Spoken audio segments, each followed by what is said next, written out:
बर' बिथांनि नमिनेशनाबो केन्सेल जागासिनो दं माने बिपिएफआ बिथांखौ केस होनो माने थांखि लाबाय बिथाङा माने गावनि बिसिनि जि सम्पति गोबां सम्पति दङ हा हुनि बेखौ माने इलेक्शननि एफिडेभिटआव बिथाङा माने साबमिट खालामाखै बिथाङा माने सरकारखौ थगायदों इलेक्शन कमिशनारखौ थगायदों आयेनगत भाबै प्रमद बर'नि जिथु नमिनेशन माने इलेक्शन कमिशनारा मा एक्शन लायो बेनि सायाव माने जोङो नायगासिनो दं नोजोर बोगासिनो दं हयथ' बिथांनि नमिनेशना सानसे साननैनि उनाव माने केन्सेल जानो थांगासिनो दं जों मोनथिगौ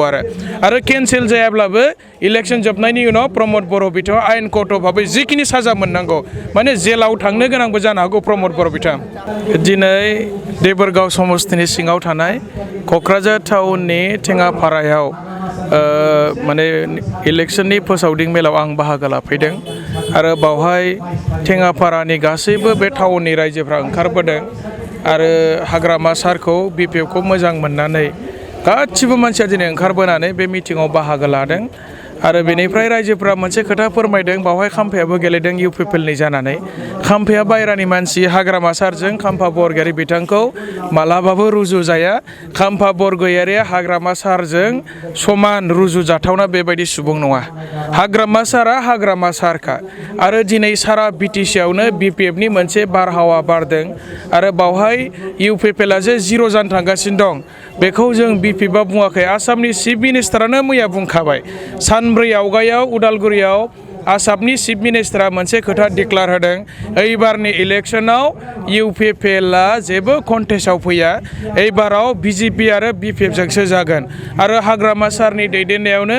सारा बिटिसिआव बिपिएफनि सरकार जागोन बे खोथाखौ माने जोंनो गोबां एजेन्सिफ्रा फोरमायबाय आरोखि दा एबाराव प्रमद बर' सरकार बा इउपिपिएलखौ रायजो राजाफ्रा मोजां मोनला रावबो स्कुला खोथा होनानै खोथा लाखिनो हायाखिसै बिसोरो सेंग्रा सिख्लाफोरनि साख्रि होनायाव फेल जाबाय आबादारिफोरनो ट्रेक्टर होगोन होननानै फेल जाबाय आइजोफोरनो सेल्फ हेल्प ग्रुपनो 75,000 होगोन होननानै फेल जाबाय जोंनि बे ओनसोलाव इन्जिनियारिं कलेज इउनिभार्सिटि बानायगोन होननानै दिनै फेल जाबाय जेरैबो फेलार मोनसे गभर्नमेन्ट आरो बिथांमोना बे 5 बोसोराव गंसेबो LP school ME school high school आरो कलेज माने सरकारि खालामनो हायाखिसै फेन्सार स्कुलनि फोरोंगिरिफोरखौ बिथांमोना गोबां खोथा होदोंमोन आरो बिटिआर सुक्तिनि 6.3 दफायावबो लिरनाय दंमोन खिन्थु बे खोथा होनाय लेखा बिथांमोना जेबो खामानि मावनो हायाखिसै माने अभारअल बिथांमोनखौ नायोबा मोनसे फेलार गभर्नमेन्ट जिर' जाफैबाय प्रमद बर' सरकारा आरो प्रमद बर' बिथांनि नमिनेशनाबो केन्सेल जागासिनो दं माने बिपिएफआ बिथांखौ केस होनो माने थांखि लाबाय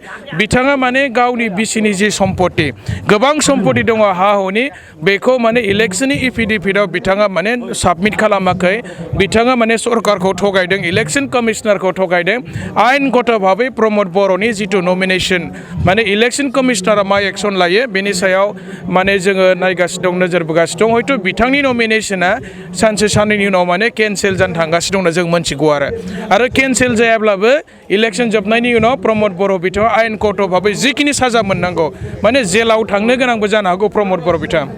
माने एफिडेभिटआव गावनि सम्पतिखौ बिथाङा माने रायजो राजानिखौ माने थगायदों एसे खोमादों बिथाङा सम्पतिखौ माने एफिडेभिटआव होआखै आरोखि दा बेबायदि सासे चिफ जानानै बिटिआरनि बिथाङा बेबायदि खालामनाया थिग जायाखै दा बेनिखायनो बिथाङा जेरैबो माने फेलार आरो इउपिपिएलनि थाखाय मोनसे गाज्रि समा फैखाबाय आरो अलरेडि आरो फैबाय थानाय 26 तारिखआव जिहेतु इलेक्शन रिजाल्ट जागोन ओइ दिनखालिनिफ्राय बिटिआर होनाय जि सोदोब जोंनि बिटिसिनिफ्राय गैया जासिगोन आरो बेयो बिटिसिसो एबारनि इलेक्शनाबो बिटिसिनि इलेक्शन एबारनि इलेक्शनाबो माने बिटिआरनि इलेक्शन नङा 40टा समस्तियाव जादों बिटिआरनि इलेक्शनबाथ' 60टा समस्तियाव जानांगौमोन खिन्थु दानि इलेक्शनाथ' माने 40टा समस्तियावसो जादों आरोखि दा बेनिखायनो हाग्रामा महिलारि सारा दुर्गा फुजानि आवगाय जोंनि बिटिसिनि चिफ जाफिनसिगोन आरो हाग्रामा महिलारि सारनि दैदेननायाव बिपिएफ दोलोनि दैदेननायाव जोंनि बिटिसिआव मोनसे गोदान सरकार जोङो मोनसिगोन गोमानाय जोंनि जि गोहो पावार एन्ड फांसन जोंनि बिटिसिनि गासिबो पावारखौ जोङो सरकार दानाय लगे लगे लाबोफिनगोन 3rd ग्रेड 4th ग्रेडनि साकरि होनो हानाय जि पावार बेखौ जोङो लाबोफिनगोन 16टा डिपार्टमेन्ट प्रमद बर' सरकारा आसाम सरकारनो माने ट्रेन्सफार खालामदोंमोन बेफोरखौ जोङो लाबोफिननानै आवगायनि बायदि बिटिसिनि सरकारखौ जोङो माने गोहोगोरा मोनसे सरकार खालामफिनगोन आरो हाग्रामा महिलारि सारा